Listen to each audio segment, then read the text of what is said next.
Para entender la Lupercalia, debemos dejar atrás la Roma de los Césares y viajar a la Roma primitiva, la de los pastores y los lobos, la Roma de Rómulo y Remo. El ritual se celebraba en el Monte Palatino, corazón de la ciudad, y más específicamente en la cueva sagrada del Lupercal. Este lugar, según la leyenda, fue donde la loba, la Luperca, amamantó a los gemelos fundadores. Lupercalia no era una fiesta de amor, sino un rito de fertilidad, purificación y una invocación a Luperco, el dios lobo, para que protegiera los rebaños de los lobos reales. El 14 de febrero, la fecha elegida, no era casual.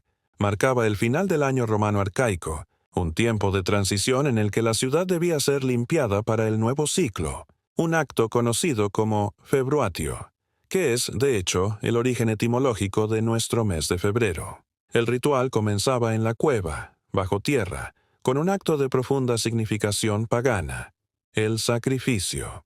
Los animales elegidos eran la clave del significado, un macho cabrío, símbolo de la fertilidad descontrolada y la potencia sexual, y una perrojí, animal impuro y símbolo de la exclusión, cuya sangre se ofrecía como chivo expiatorio para limpiar la ciudad. La matanza se hacía con solemnidad, la sangre fluyendo sobre la tierra para consagrar el acto. Los protagonistas del ritual eran los Luperci, jóvenes de la aristocracia romana, miembros de un colegio sacerdotal que debían estar puros antes de comenzar. Tras el sacrificio venía la parte más dramática, el bautismo de sangre. El sacerdote oficiante marcaba la frente de los jóvenes Luperci con un cuchillo mojado en la sangre de los animales. Pero el simbolismo del nacimiento era esencial. Inmediatamente después de la marca de sangre, la mancha era limpiada con un trozo de lana empapado en leche de cabra. La transición era instantánea, del peligro de la sangre sacrificial a la pureza del alimento. En ese momento, y según las reglas del rito, los Luperci debían reír o dar una carcajada, un gesto simbólico que representaba el renacimiento, el paso del joven impuro al hombre purificado, listo para llevar la fertilidad al resto de la ciudad. El escenario estaba listo. La sangre había corrido, la purificación se había cumplido. Ahora, con las pieles cortadas del macho cabrío en sus manos, los Luperci se preparaban para desatar la locura sagrada sobre las calles de Roma. Una vez ungidos y renacidos, los Luperci emergían de la oscuridad del Lupercal para desatar el verdadero clímax del ritual sobre la Roma antigua. Despojados de sus ropas y cubiertos solo con los restos de piel del animal sacrificado, se lanzaban a una carrera salvaje por el corazón de la ciudad. Esta no era una simple carrera atlética, sino un acto de éxtasis ritual, una canalización de la potencia viril y purificadora del macho cabrío que habían consumido espiritualmente. Llevaban en sus manos las correas de piel cortadas de la víctima sacrificial, que recibían el nombre de februa. Y con estas februa actuaban como agentes purificadores, corrían azotando a cualquier persona que se cruzara en su camino. Este acto de flagelación, aparentemente violento, era el núcleo del rito. Es esencial comprender que las mujeres romanas no huían de estos golpes. Por el contrario, se exponían deliberadamente, buscando ser alcanzadas.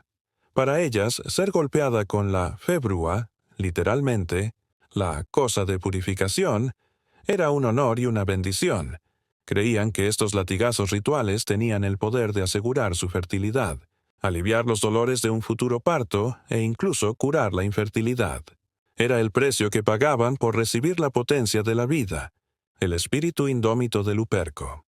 La locura ritual duraba hasta la puesta del sol, dejando a la ciudad purificada y lista para el nuevo ciclo de vida. La Lupercalia perduró por siglos. Se resistió a la cristianización temprana y solo fue abolida oficialmente en el año 494 de Matters de Cristo, por el Papa Gelasio Pridwen, quien la consideraba una obscenidad pagana incompatible con la fe cristiana. En un movimiento estratégico para desmantelar este popular festival de sangre y fertilidad, Gelasio Pridwen buscó reemplazar su espíritu con una celebración más piadosa. Y fue aquí donde la memoria del mártir Valentín, el sacerdote decapitado en la misma fecha, fue recuperada e instaurada, ofreciendo una alternativa espiritual a la brutalidad pagana. Así, vemos que el 14 de febrero es una fecha doblemente marcada. Primero, por la locura y el éxtasis del lobo y el macho cabrío. Y milenios después, por el sacrificio de un hombre que murió por el amor espiritual. El chocolate y las flores de hoy son el eco lejano de una fiesta que fue, en su origen, una explosión de sangre, sudor y piel, y de un latigazo que, irónicamente, era una promesa de vida. Nos transportamos al siglo III, una época donde el vasto imperio romano no era un símbolo de gloria, sino de inestabilidad y desesperación. Las fronteras crujían bajo la presión de las tribus bárbaras y el ejército se desangraba. En este contexto de crisis militar ascendió al trono Claudio II, un gobernante severo apodado el Gótico, cuya única prioridad era restaurar la potencia militar de Roma. Claudio II llegó a una conclusión implacable. Los hombres casados eran soldados mediocres. Los lazos con la esposa, con los hijos y con el hogar eran cadenas que debilitaban el espíritu marcial. Un hombre sin ataduras familiares era más dispuesto a morir por el César en un campo de batalla lejano. Así, promulgó un edicto que resonó con la dureza del hierro. El matrimonio fue prohibido para todos los jóvenes en edad militar. El amor, la institución más antigua, se convirtió en un acto ilegal, subversivo y peligroso. Pero incluso el poder absoluto del César no podía sofocar la necesidad humana de unión. Aquí entra en escena Valentín, un sacerdote cristiano en Roma, cuya conciencia se debatía entre la ley divina y la ley imperial. Para Valentín, el sacramento del matrimonio, la unión bendecida por su Dios, estaba por encima de cualquier decreto temporal. Movido por la compasión y la profunda convicción religiosa, Valentín inició un ministerio clandestino. Bajo el manto de la noche, en sótanos oscuros o en refugios secretos, oficiaba matrimonios. Los amantes acudían a él, aterrorizados pero esperanzados, intercambiando votos susurrados mientras el eco de las patrullas romanas resonaba en las calles. Cada ceremonia era un desafío directo, un pequeño pero potente acto de rebelión espiritual contra la tiranía del Estado. Valentín se convirtió en el protector secreto de los enamorados, un símbolo de resistencia. Sin embargo, el secreto no pudo mantenerse. Los rumores de este sacerdote renegado llegaron a los oídos del prefecto de Roma y, finalmente, al propio emperador. Los soldados irrumpieron en una de sus ceremonias. Valentín no opuso resistencia. Fue apresado y arrastrado ante Claudio II. El enfrentamiento fue épico. Claudio, admirando la valentía del hombre, le ofreció el perdón, un lugar de honor en la corte, con la única condición de que abjurara de su fe cristiana. Valentín se negó. Lejos de arrepentirse, intentó convertir al César, hablando del poder de su Dios y de la verdad de su fe. El emperador, que inicialmente había mostrado clemencia, se sintió traicionado por la audacia del sacerdote. La sentencia fue dictada. Valentín sería torturado y decapitado. Así concluye la primera parte de su historia, con el sacerdote encarcelado, a la espera de su destino final. El encarcelamiento de Valentín en el gélido calabozo romano no fue el final de su ministerio, sino el escenario para el milagro que sellaría su leyenda. La custodia del sacerdote recayó en un hombre llamado Asterius, un carcelero rudo y escéptico, que cumplía su deber con la ciega obediencia de un funcionario imperial. Asterius tenía una hija, Julia, que era ciega de nacimiento. Fascinado y tal vez desesperado por la fama de santidad y los rumores de poderes curativos de su prisionero, Asterius desafió a Valentín. «Si tu Dios es tan poderoso, demuéstramelo.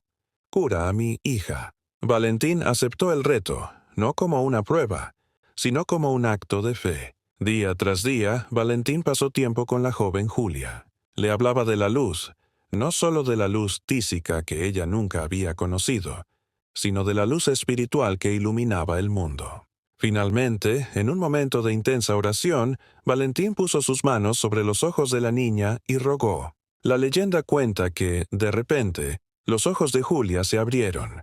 Por primera vez, pudo ver la luz del sol que se filtraba a través de las rendijas de la prisión. El edicto desgarró a la sociedad. El impacto de este milagro fue inmenso. El carcelero Asterius y toda su familia, conmovidos por esta demostración del poder divino, se convirtieron inmediatamente al cristianismo. El sacerdote había ganado almas para su fe incluso desde las profundidades de la prisión imperial. Pero el milagro no pudo comprar el indulto. El emperador Claudio Il, enfurecido por la negativa de Valentín a abjurar y por sus continuos actos de desafío, confirmó su sentencia de muerte. El día antes de su ejecución, un 13 de febrero, Valentín se despidió de Julia, la joven a la que había devuelto la vista. Sabiendo que al día siguiente la guadaña del verdugo acabaría con su vida, tomó una pluma y escribió una nota de despedida a su amiga. El 14 de febrero del año 269 después de Cristo, Valentín fue decapitado en la Vía Flaminia, pero su último gesto, la nota entregada a Julia, contenía la frase que se convertiría en el sello eterno de esta fecha. La carta estaba firmada de tu Valentín. Este acto final de afecto y recuerdo, escrito desde la sombra de la muerte, se convirtió en el legado perdurable. Yo soy Sergio el Champ, suscríbete para que puedas ver más historias, mitos y leyendas como estas.